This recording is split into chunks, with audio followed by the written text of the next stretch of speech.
Conic section. Conic section in mathematics. A conic section, or simply conic, is a curve obtained as an intersection of the surface of a cone with a plane.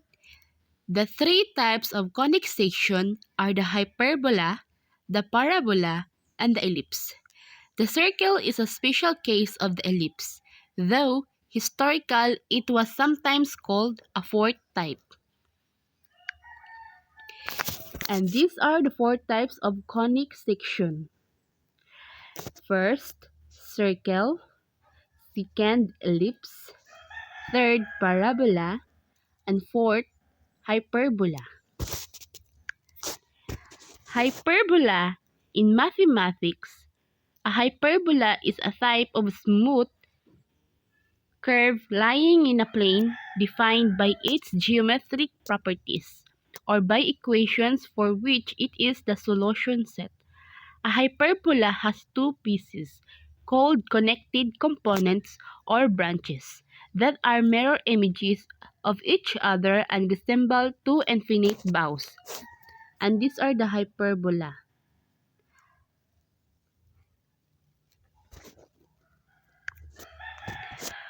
Parabola. The parabola is another commonly known conic section. The geometric definition of a parabola is the locus of all points, such that they are equidistant from a point known as the focus and the straight line, called a directrix. In other words, the eccentricity of a parabola is equal to 1. Ellipse. An ellipse is a plane curve surrounding two focal points such that for all points on the curve, the sum of the two distances to the focal points is a constant. As such, it generalizes a circle, which is the special type of ellipse in which the two focal points are the same. Circle. The circle is the intersection of a plane perpendicular to one cone axis. The geometric definition of a circle is the locus of all points, a constant distance from a point, quantity of h and k, and forming the circumference c. Conic section in real life. A planets travel around the sun in elliptical routes at one focus.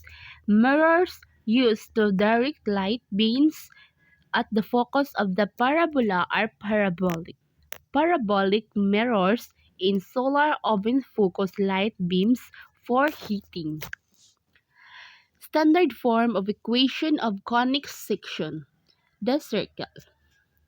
Quantity of x minus h 2 plus y minus the quantity of y minus k 2 equals r. 2 the quantity of x minus h and 2 plus quantity of y minus k 2 equals r2. Center is h, the quantity of h and k, and the quantity of h and k reduced is r. Ellipse with horizontal major axis.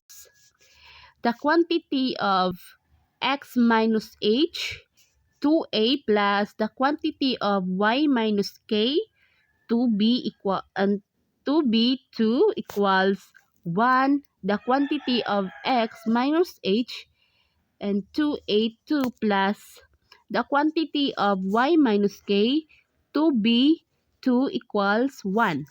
Center is the quantity of h and k, the quantity of h and k, length of major axis is 2a, 2a. Length of minor axis is 2b, 2b. Distance between center and either focus is CC with C2 equals C2 minus B2, A greater than B greater than 0. ellipse with vertical major axis. Quantity of x minus h 2b2 plus the quantity of y minus k 2a2 equals 1. Center is the quantity of h and k. Length of major axis is 2a. Length of minor axis is 2b. Distance between center and either focus is c, with c2 equals a2 minus b2, a greater than b greater than 0. A hyperbola with horizontal transverse axis is the quantity of x minus h 2a2 minus the quantity of y minus k 2b2 equals 1. Center is the quantity of h and k. Distance between the vertices is 2 and this 2.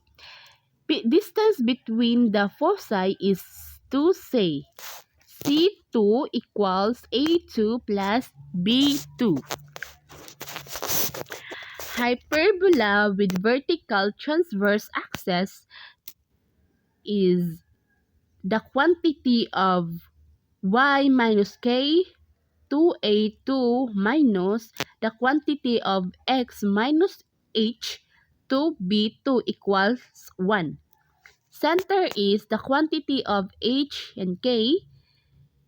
Distance between the vertices is 2a. Distance between the foci is 2c. C2 equals A2 plus B2. Parabola with horizontal axis.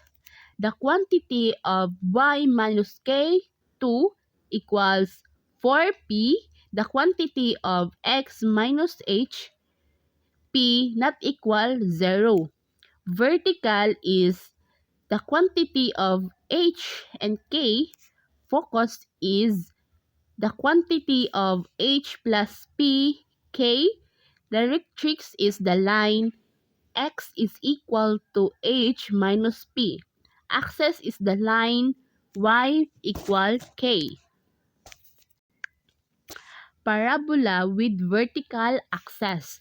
The quantity of x minus h 2 equals 4p. The quantity of y minus k.